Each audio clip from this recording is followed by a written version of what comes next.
Hi everyone, my name is Sachin Jain. I'm the president and CEO of Scan Group and Health Plan, and this is Reframe.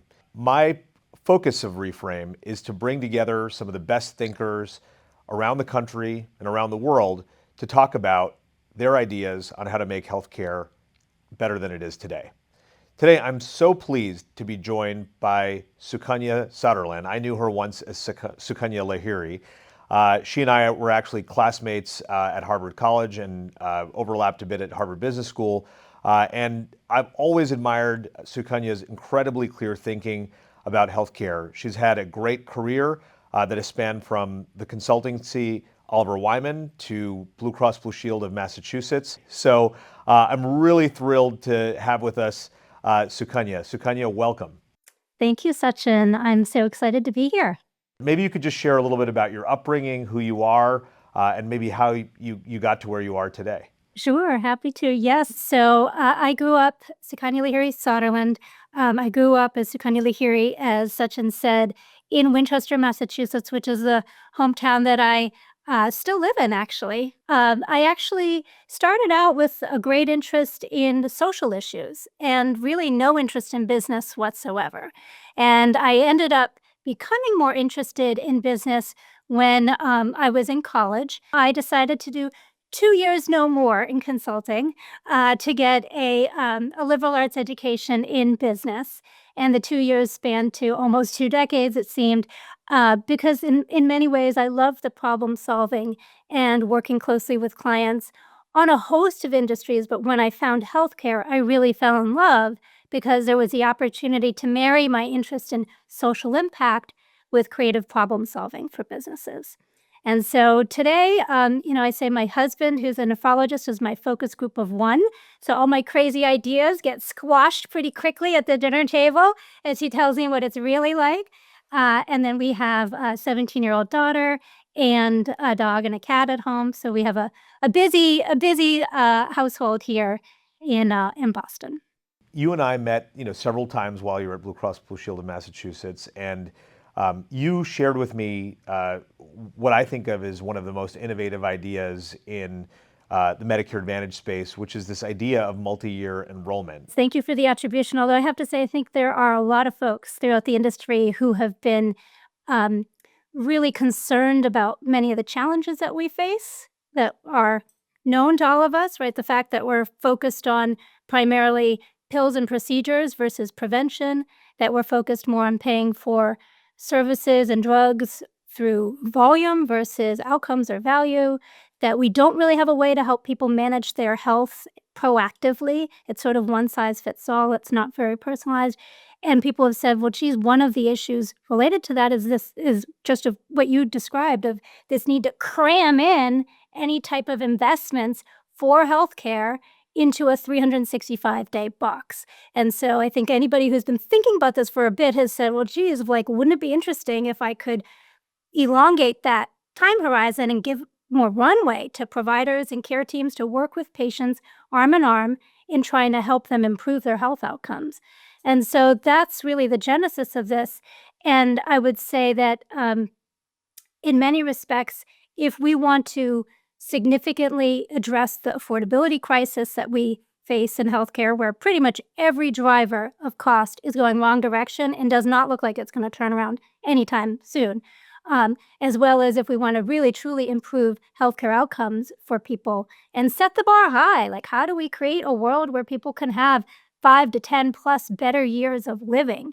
How do we create trust in the system? We got to rethink how we actually enable people to purchase healthcare and use their benefits, including over a multi-year time horizon. We've got to think about how we change how care is delivered, all of the promises of value-based care that haven't fully come to fruition. We've got to think about how we motivate people and understand who they are personally and get to them right place, right time, right way to change behaviors and create a trusted experience. And I think that can be done largely enabled through a very thoughtful and creative multi-year benefit design.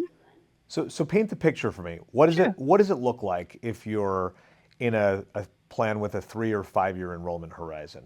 Yeah. Well, let's just say Bill's in his mid-50s. Let's say he has chronic kidney disease, level 3, level 4. pre-dialysis, and he's got hypertension, and he's got diabetes. Could Is he a we? patient? Is he a patient of your husband? He is a patient of my husband. Listen, let me tell you, I mine him for all kinds of details. HIPAA, constraints notwithstanding, of course. So let's say that's the picture. Let's say we offer him a plan. It's an offer. This is not being mandated and pushed down on him. It's an offer of a plan side by side with other plans where we say, Bill, would you want to consider opting into a plan where you have a multi-year enrollment, where it's very attractive in terms of the premiums and in terms of out-of-pockets, etc., but the services that you get are going to help you achieve your specific life goals. And let's understand what those might be. And maybe he wants to be able to crawl around on the floor with his grandkids, as an example, right? Maybe that's one of his motivations, because everybody's different in terms of what motivates him. Okay.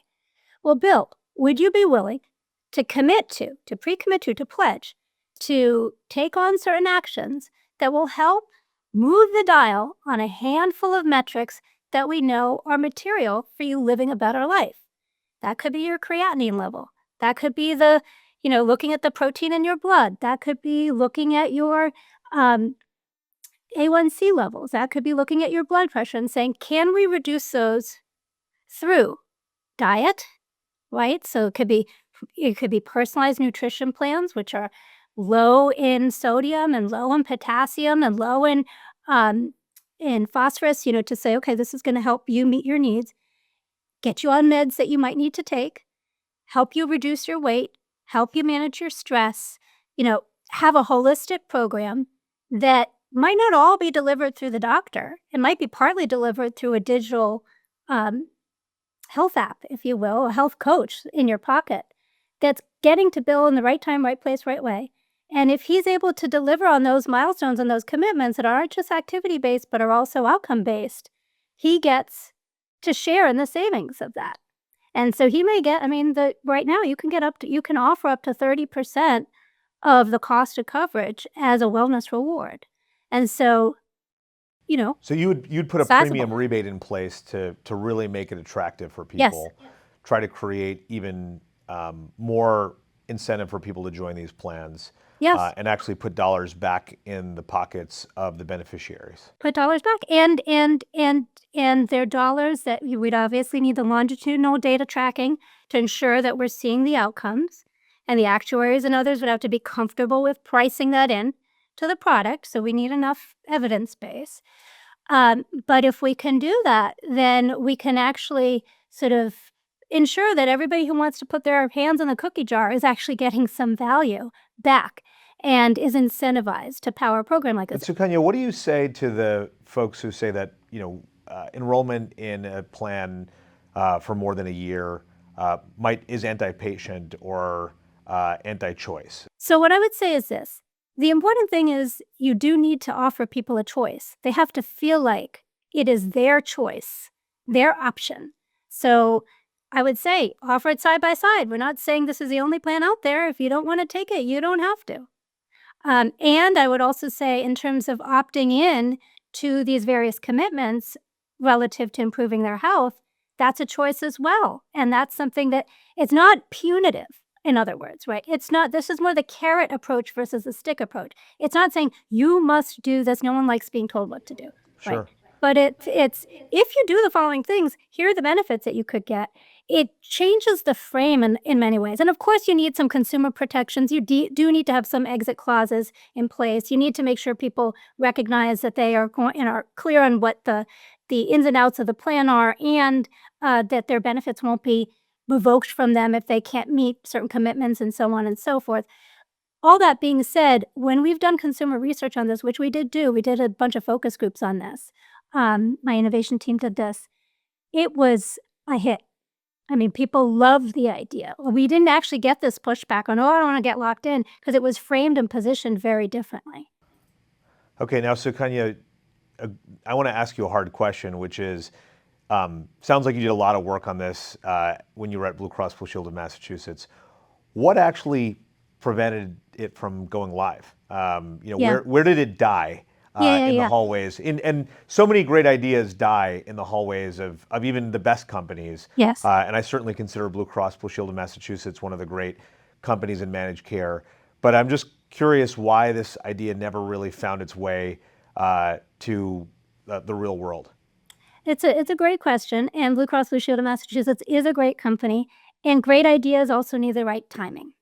And so it wasn't quite the right timing. I will say there was a lot of interest and intrigue actually across the organization. But one of the challenges is with this kind of thing is actuarially, it's complex. It's complex to figure out how to feel confident and comfortable um, with predicting what the actual multi-month sort of impact is going to be of some of these interventions, which are newer, and being comfortable pricing that in. And then it's also tricky thinking about some of the adverse selection issues, risk adverse selection issues that could emerge. So idea being maybe the sicker people decide that they don't want this plan. They go to all the other plans. The healthier people opt in to this type of a plan, and how does that impact your risk portfolio? There are concerns in terms of the operational complexity of managing this. You need to be able to have a different level of data tracking and coordination and claims and clinical integration with providers, et cetera. So it was a bit operationally complex and challenging. And so this was on the shelf as like interesting, but not quite the right timing yet. So I want to pivot a little bit, to a more meta question, which is like getting things done in, large-scale legacy organizations. It's this, the multi-year enrollment is one example, but I'm sure you have a half a dozen other great ideas that you had that you were trying to bring to light. Some of which you did, and some of which probably didn't make their way to the cutting room floor. Why is it so hard to change healthcare? I'm asking not the usual question like policy and incentives, but more the organizational behavior. Like what is it that makes it so difficult to move organizations? Yeah. Well, I would say in some respects, the system, and people talk about this, the system is designed perfectly the way as it is for a certain level of homeostasis, if you will. And it's a complex system, and there's, we were talking about this earlier, there's so much cross-subsidization in the system too. And so, everything is sort of just jammed in just so. And there's concern that if you pick off one little piece here, it'll be like whack-a-mole and it'll come up over here and the whole thing will fall apart. And so there's a strong desire to keep things the way they are because that's what we know and understand, and that's how things have worked. And changing that is really tricky because I think we've seen with many of the changes even that have emerged in the healthcare landscape, sometimes very well-intended changes have unintended consequences. And so I think, there's some risk aversion there. And I would say healthcare in general is about risk management. Health insurance in particular is about, it's financing of the healthcare system, and it's about managing risk. And so it's not a surprise that you're going to have more of an orientation around minimizing risk. And change represents risk to many people. And so it's very there's this hard inbuilt to drive that. conservatism. There's this conservatism Conservatism built in. that kind of takes over. But isn't that kind of why, when we think about the kind of breakthroughs that we need, Yes. feels like we need something different than the conservatism that, I think we cherish so deeply in boardrooms and on management teams. Sometimes I think like, sure, we're defending the status quo, but like, if the status quo were to fall apart, I don't think anyone would really lose because, in the case of a lot of our companies, there are other companies that are able to just pick up our membership and do exactly what we were doing. So, Yes. the work, if you're trying to really create change in healthcare, is sometimes to bet your organization. Yes. I think that's right. It requires a level of, you talk about courage. It requires a level of courage and perceptual acuity to look around the bend and recognize that what's coming around the bend can either be done to us or we can help shape what's going to happen. In healthcare, bigger doesn't necessarily mean better. It actually means that things are more expensive, or it means that people are utilizing more of your services. And, for whatever reason, some boards of directors don't really get that memo that bigger isn't necessarily better. And they get focused more on organizational preservation than on actually true leadership. I'm lucky to have a board, I think, that is really interested in disrupting the broken status quo of healthcare.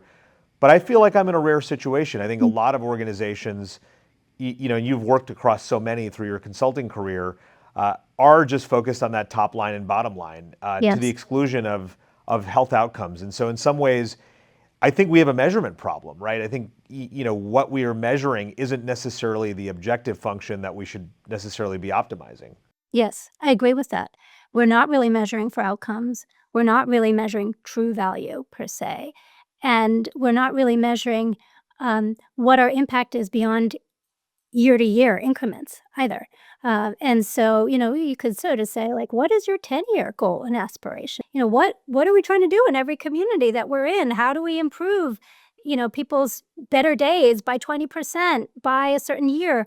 I think that's the type of outcome and focus that would be meaningful in terms of shifting things. Right now, um, I think there's another challenge, which is that nonprofits are focused on the top line, primarily the revenue growth, and they're focused on ensuring financial stability, right? Which is important. That's their duty, taking care of their members, etc. And then the for-profits are focused on maximizing shareholder value because that's their orientation. But we don't really currently have a construct, as you're describing, where the focus is on ensuring that we're achieving the best healthcare outcomes at a reasonable cost for people as our marker for success. And Lots any of, types of but lots of people changes. would say that that's what value-based care is or was. Yes. Would love your thoughts on that, right? The idea that, you're putting forward the idea that most organizations are not oriented around value. We've had this value-based care renaissance. I put it in quotes because I think it's arguable over the last 15 years. What's worked? What hasn't worked? Maybe we Oh, can talk goodness. about what hasn't worked, since I think both of us are in agreement that it hasn't necessarily worked, as we hoped it would.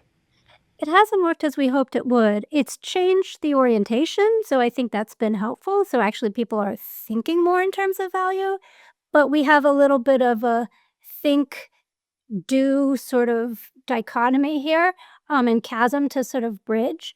And that's, oh goodness, we could spend a whole couple of days talking about the reasons why that is. Um, I do think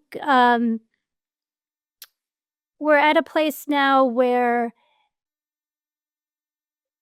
while the ambition around value-based care is fairly commonplace, the reality, the practical reality of most incumbents is focused on their bottom line. So health systems are basically like, we are dealing with operating losses. We need to find a way to shore up our margins. We got to fill the beds. Like it's brass tacks. Not everyone, but in many ways that's the orientation.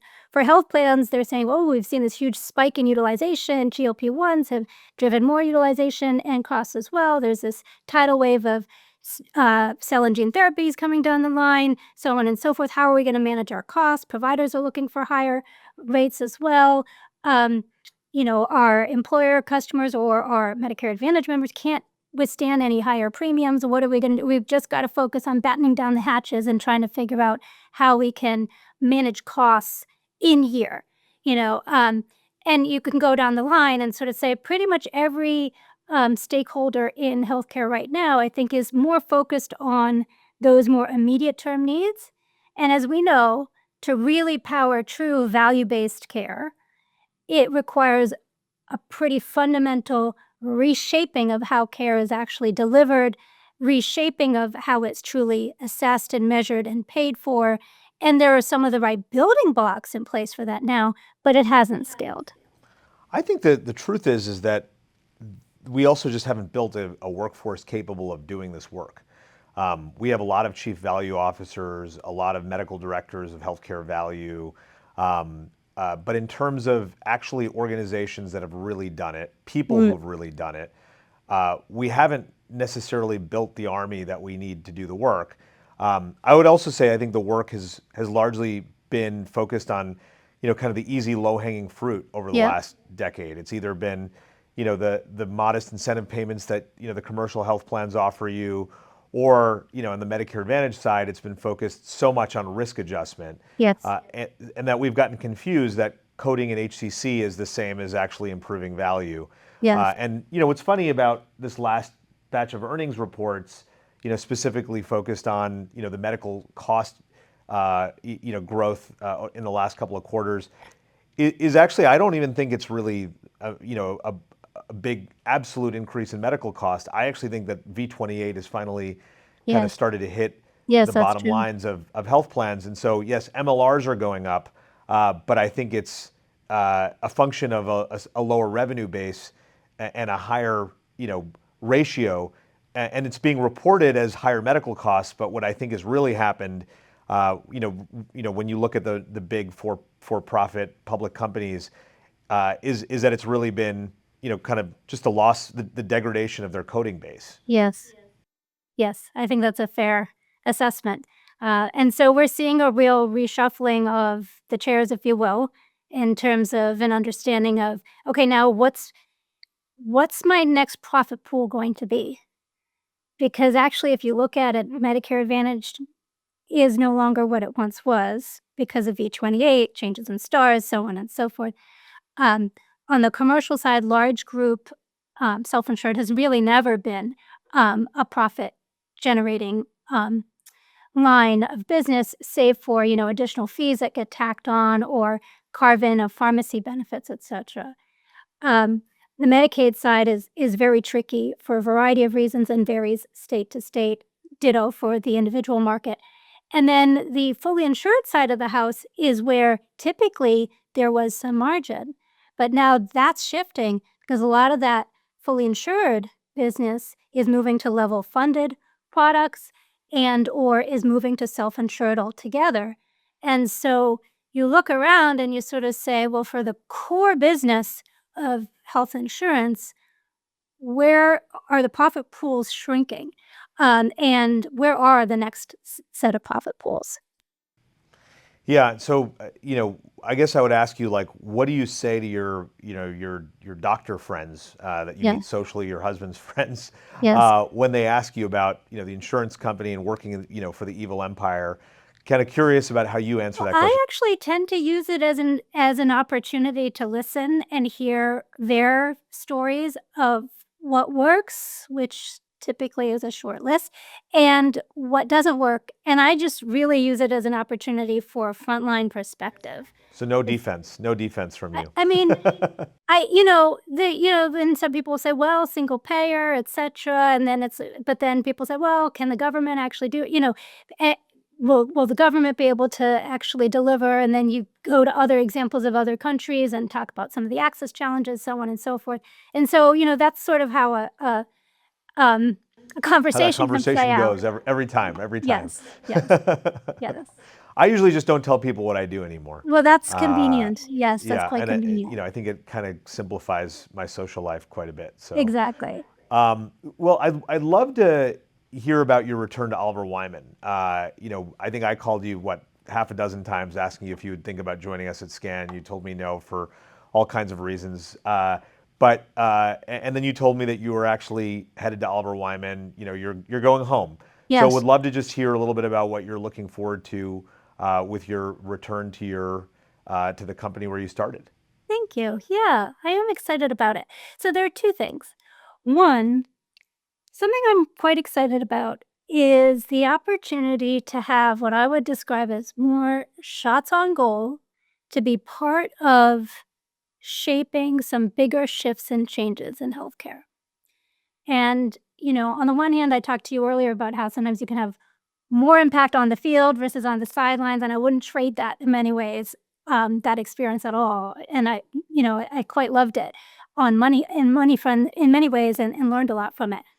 That being said, you are oftentimes when you're at a given organization, you're sort of single threaded based on what that organization is able to do at that moment in time. When you're part of a consulting firm, sort of more as an advisor, you're typically being brought in for bigger issues and bigger changes that are on the horizon where the client feels that they need the help to get to bigger impact faster. And you get to see a lot more different opportunities and have an ability to help influence and shift and change and shape that. And so that's something I'm quite excited about. The other piece I would say, and this is an area that I'd like to focus on more, is I'd like to have more of a role in leadership development and organizational change. And so I will be partly affiliating with that practice at Oliver Wyman as well. Because as I look at healthcare, but more broadly, all industries right now, given the variety of changes that are underway, I do think we need help to try to find ways to um, shape the next generation of organizations, both from a leadership standpoint and in terms of how the workforce is transformed, given the advent of AI, et cetera. Sukanya, I'm going to ask you a hard question. Sure. Who are the best leaders you've experienced or observed in healthcare over the course of your long career? Ooh, that's a good And question. it's tough. I mean, I'll share my own perspective is that a lot of what gets sold as good leadership in healthcare ends up not being it when you actually look closer and you're under the covers. So I'm just curious, like when you think about all-time most inspiring folks in our industry, who comes to mind? Someone whom I did not work closely with, was a key leader in one of the organizations you ultimately ended up leading, Alan Hoops of Caremore, is someone I think of in some respects in terms of the vision that he brought to the table and the persistence he brought to the table and the tenacity he brought to the table in terms of saying, how are we going to keep. I still recall in an interview him talking about sort of, it was like digging for oil, right? And he was like, we just keep looking, we keep looking, we keep learning, and we keep looking, and we keep refining, and we keep iterating and shaping the care model to better meet a given patient's needs. And so, I look at that, and I didn't get the opportunity to work with him closely, so I wouldn't be able to speak to that. But from afar, I would say the vision, the ambition, the tenacity, and the sense of drive and purpose that he exhibited It was. was definitely in the water at Caremore. I Yeah. mean, I can just say that, and that it was Liba was a huge part of that, and a number of the physicians there. It was part of the culture and ethos. So I love that example. And then I would say on a more personal level, in some ways, I would say, like, this sounds corny, but I would say the work that my husband does, just watching him on a daily basis, he's an individual clinician, right? But the care that he puts in to each of his patients is truly astounding to me. Not corny at all, and I don't think that work necessarily gets I celebrated agree. nearly enough. The frontline clinicians don't make their way onto the modern healthcare top 50 Yes. clinicians executives list, but at the end of the day, the real work is the work of taking care of people who need care. Exactly. And And let us I not think forget that. and we don't celebrate that nearly enough. And I think in conversations like ours, that gets lost a lot. So I actually really appreciate that answer more than you know. Yeah. Sukanya, I could talk to you for hours and days. Just want to say a huge thank you for being the inaugural guest on Reframe. You were a perfect inaugural guest, somebody whose thinking has inspired a lot of people to think differently about healthcare, and whose reach is both visible and invisible through your work at Blue Cross Blue Shield of Massachusetts, and then through your consulting work. So just want to say a huge thank you to you for joining us, and thanks for your very thoughtful comments. Thank you, Sachin. This was fun, and it was an honor. And I look forward to hearing the next set of episodes and who you're going to bring on next. Stay tuned, and say hi to your mom for me. I Okay? will. Take All care. right. All right. Great to see you. Thanks so much, Sukanya. This was awesome. Bye-bye.